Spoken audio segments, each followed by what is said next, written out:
The first time Clara met him was on a quiet Tuesday morning boarding a flight from Paris to New York. She was used to the hush of business class, the polite clinking of glasses, the muted voices of people who thought they ruled the world. Clara was 33, the youngest CEO her company had ever had. Her life was clean lines and calculated decisions, her smile a weapon sharpened in 100 boardrooms. That morning, everything was perfect, until a man in a worn olive jacket sat down beside her with a little girl in tow. And then, just as the flight attendants closed the doors, he leaned toward her and whispered, "They're here for me."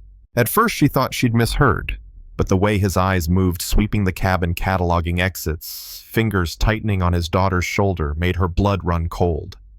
She had security teams, bodyguards, layers of protection. He had none of that. He looked like any exhausted single dad traveling with a child who still thought clouds were made of candy floss.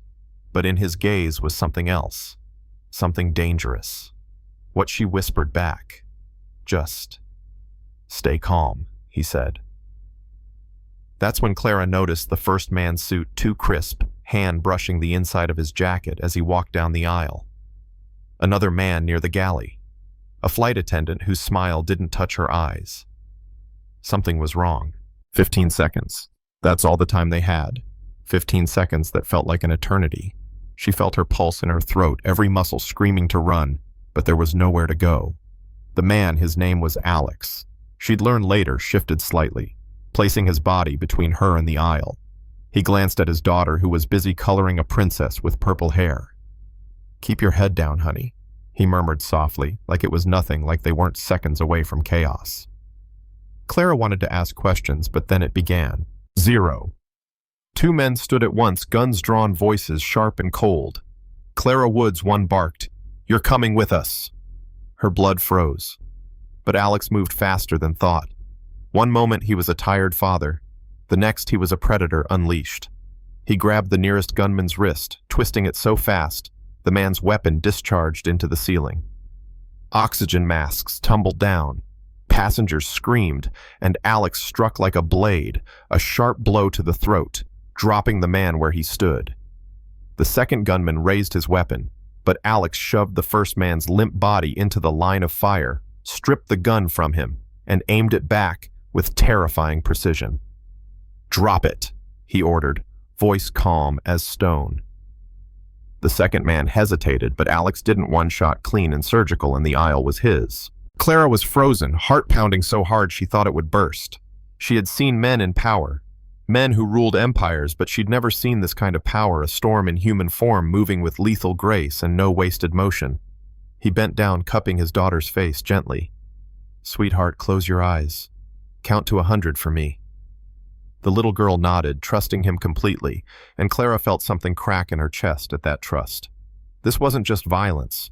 It was love sharpened into a weapon. He turned to her. "Stay behind me," he said.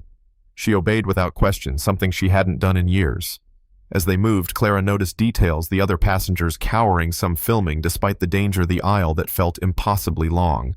A third man appeared, crouched low, but Alex didn't falter.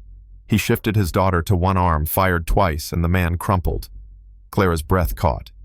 How could someone be so gentle and so deadly at the same time? Then she heard a voice, smooth mocking, amplified so everyone could hear.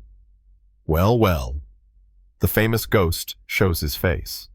A man stepped into view at the front of the cabin, sleek suit, slicked back hair, a smile like a wolf, or should I say shadow fox. Clara's stomach dropped. She knew that name. Everyone did. A government assassin, a legend who disappeared years ago.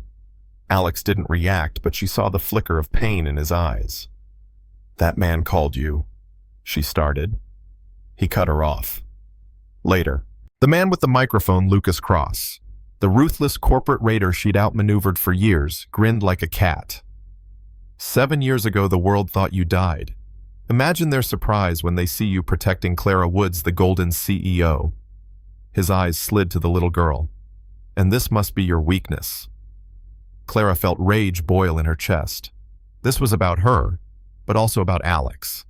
This wasn't a simple hijacking. It was a vendetta. Cross held up a small device. "Dead man switch," he said smoothly. "You shoot me, this plane depressurizes. Everyone dies. Passengers gasped. Clara's stomach clenched. But Alex just shook his head. "He's bluffing," he muttered.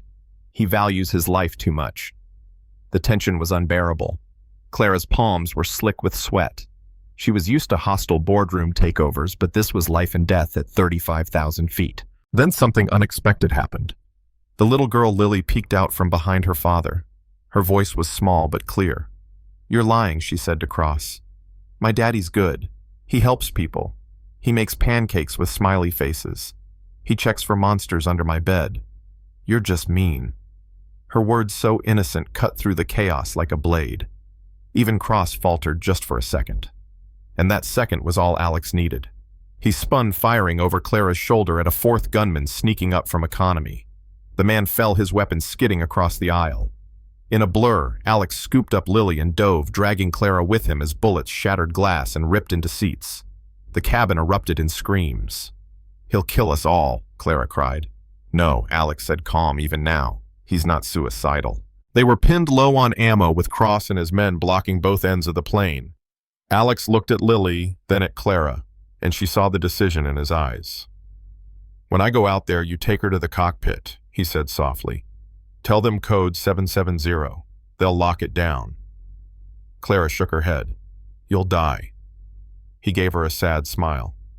"I promised her I'd keep her safe. That's all that matters." He kissed Lily's forehead, whispering something only she could hear. The little girl was crying now, clutching him, but he gently handed her to Clara. "Go," he mouthed. Then he stood, weapon low, and walked down the aisle toward Cross, like a man walking to his own execution. Cross smirked. "You're predictable, Ghost. Give me the girl, and I'll let the others live." Alex tilted his head, eyes cold. "You've spent your life destroying people, Lucas. I found something worth protecting." Cross sneered, raised his gun, and made the mistake of threatening Lily out loud. That was the trigger. In an instant, Alex moved, twisting Cross's wrist until bones snapped. The gun went off harmlessly into the ceiling, and Alex was behind him, arm around his throat. "Stand down," he roared.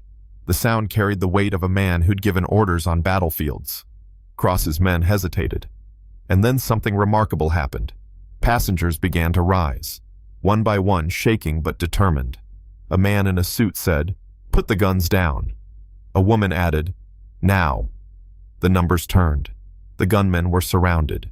They surrendered. An off-duty air marshal produced zip ties.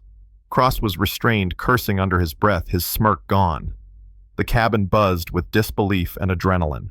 Clara looked at Alex. No, not Alex. Shadow Fox. A ghost who'd saved them all. But when he turned back to Lily, scooping her up, his face softened into something so achingly human that Clara's breath caught. "I got to 97, Daddy," Lily whispered into his neck. "Perfect count, sweetheart," he murmured. They landed in Greenland to a runway lined with flashing lights and armed officers. The world outside was about to descend on him, on them. Reporters, agents, interrogations. Clara knew it. She also knew she wasn't going to let him be swallowed by that world again. Pulling out her phone, she called every lawyer she had on retainer. "By the time we land," she said, "you'll have protection. Legal, financial, whatever you need." Alex shook his head. "You don't owe me." Clara met his eyes. "I owe you everything. And Lily deserves her father." He looked at her, and for the first time there was warmth in his gaze. Passengers came by, thanking him, some crying. He accepted it awkwardly, clearly wishing for anonymity. But that was gone now. His cover was blown. Shadow Fox was alive. The headlines would explode. Clara, for reasons she couldn't fully explain, made him an offer. "Come work for me. Head of security. I'll make sure no one ever touches her. You'll have a future, not a target on your back." He chuckled softly. "You'd trust a ghost." "No," she said firmly. "But I'd trust Lily's dad." As tactical teams stormed the plane and hauled Cross away, Clara watched Alex stand tall with Lily clinging to his neck, snow drifting through the open door like confetti. In that frozen landscape, it felt like the world was offering him a clean slate. The last thing she heard before they were separated for questioning was Lily's sweet voice. "Daddy, can Miss Clara come over for pancakes?" Somehow, despite the chaos, they both laughed. And that laughter, that small moment of warmth, felt louder than gunfire. Weeks later, the headlines faded. Cross was behind bars, his empire crumbling. And in a modest kitchen far from the spotlight, a little girl giggled over pancakes with chocolate chip smiles. A former CEO wore jeans for the first time in her life. And a man who'd been many things, a soldier, a ghost, a killer, finally just got to be a father. But that's not the end. Because out there, enemies know he's alive. Some see him as a threat, others a target. What would you do if your past came for you while you were just trying to keep your child safe? Would you run, fight, or try to disappear again?